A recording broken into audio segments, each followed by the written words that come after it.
Tell us what this is. Like, what are we looking at here? Yeah, we're looking at the bottom of an avalanche from earlier this season. It's June 17th right now. This is still snow. You can see the aspen trees over here, how the force just bent them over.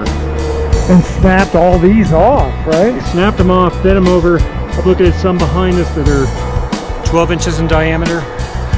So all of this debris here got pushed by the snow down. Right. There's still snow on this side too. All of this that's brown and kind of white is a snow bank.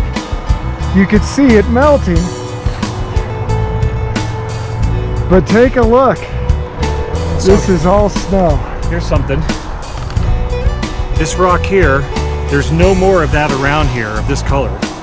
So this would have come from up there somewhere and been carried down by the avalanche. Wow. And you can see the trees that are embedded in the snow. Man, if you are a skier and you got stuck in that, your chances are not good. It would snap your legs. You see rocks buried in the snow, little tiny ones in there. Well, and on the right side, you got the big boulders here, even that were carried down. Wow.